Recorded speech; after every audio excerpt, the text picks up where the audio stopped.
Ladies and gentlemen, boys and girls, children of all ages, welcome to Robert's Sports Show. I'm your host, Robert. Will NASCAR be revoking the charter after the 2023 season? So back in 2016, NASCAR wanted to get a long-term agreement with the team, so they created the charter system. NASCAR President Steve Phelps announced the extension of the charters through the 2024 season. This was signed in 2020.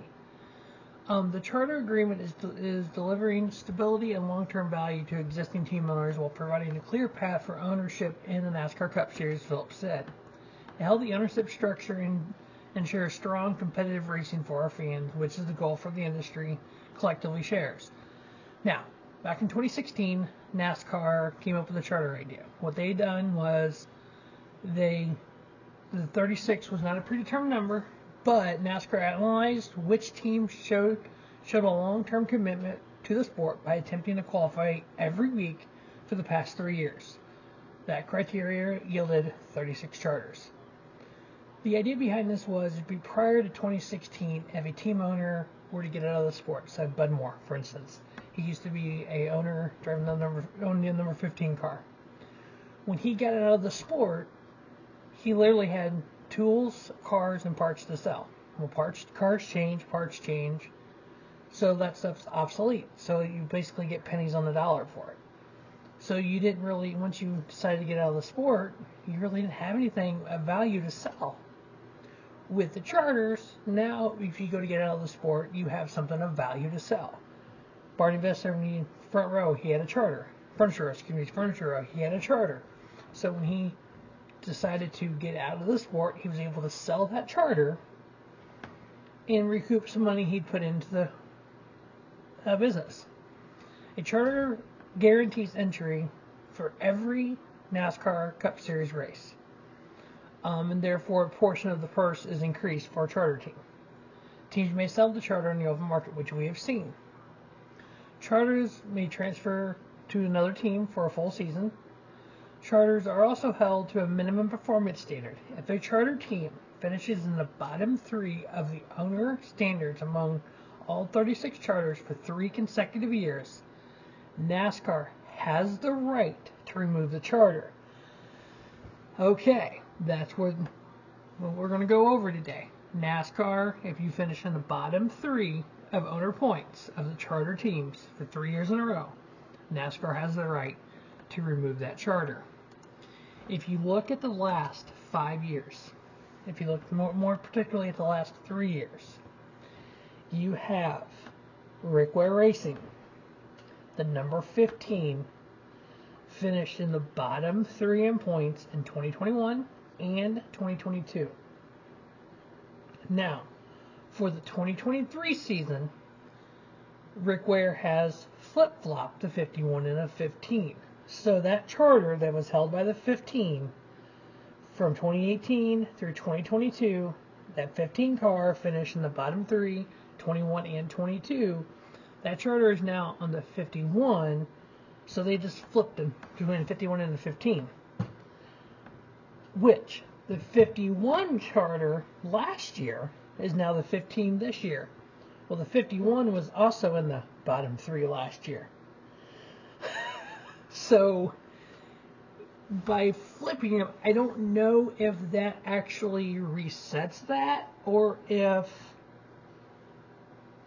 the 15 finished in the bottom 3 2 years in a row. If that 51 finishes in the bottom 3 this year, is that where NASCAR has the right to pull that charter? I know over the weekend, NASCAR's XM Satellite Radio, Skinner Roundup was talking about this. Somebody had said about NASCAR revoking that charter and giving it to Dale Jr. for Junior Motorsports to go Cup racing, because that's their holdup from going Cup racing, and that it would do NASCAR, it would be better for NASCAR if Dale Jr. was in the Cup Series, so NASCAR is just going to give them a charter. I gotta hope that don't happen. What I would like to see happen is, I don't think Rick Ware needs to hold on to these charters, because if you look at Rick Ware Racing, and I'm going to point that out because of this, 2018, his only charter was the 51 charter at the time, was in the bottom 5. 2019, he had 2 charters, both in the bottom 3. 2020 had 3 charters. Two of them were in the bottom 5 or bottom 3. All 3 were in the bottom 5. 2021 he had 4 charters. All of them in the bottom 5. 2022 he had 2 charters. 2 of them, and both of them were in the bottom 3. So the idea of these charters is for a team to have a charter, make every race, and get better with that charter. Rick Ware Racing is not getting better. When you have that many charters in the bottom 3, in the bottom 5 over that 5-year period, you don't need both of them. I think what NASCAR should do is revoke that charter, either one of them, because they're both have been. Because if the 51, for instance, finishes, so what is that? 36, 34, 32nd in points this year. They keep the charter. So you just have to try it a little bit every 3 years in order to keep the charter. No, that shouldn't happen. They need to revoke that charter. Whatever price the last charter sold for. So I think the last charter that sold, I know Trackhouse bought Chip Ganassi, and then when Richard Petty Motorsports had their 2 charters, and Maury Gallagher bought and made Petty GMS, they brought both charters back over. I'm talking about like when the 45 of 2311 back in 2022 bought Starcom Racing's charter. Whatever they paid for that charter, I think it's $20 million if I remember correctly. That should be, so NASCAR should revoke this charter from Rick Ware, or let Rick Ware sell it, or make Rick Ware sell it, either or, and go, okay, you need to sell this charter, you need to sell it for $20 million, because that's the going rate, because that's what the last charter sold for. I don't think you can say, Rick Ware, either you sell this charter or we revoke it, and Rick Ware goes, $50 million, who wants to buy it? No, it shouldn't go that way. He shouldn't make that much more money on it, because the price of a charter, people talk about, they're $40, $50, $60 million. Something's only worth what somebody's willing to pay for it. No one's willing to pay $50 million for a charter right now, because they would have done it already. So NASCAR, he's $20 million. Okay, who wants to buy this charter for $20 million? Who's in? So, and then I would say some of the money needs to go to NASCAR, some of the money to Rick Ware Racing. Don't just give it away. But I think at this point, we got enough track record. Rick Ware Racing does need to lose a charter. That's my opinion. It needs to go to someone else. I also think they need to revise, because the charter says you can only have 4 full-time teams. No matter what. You can't even run a 5th team at all, because used to you could. I think NASCAR needs to take a look at that. Because in 2024, there's going to be a new charter agreement. Don't add charters, please. Leave it at 36.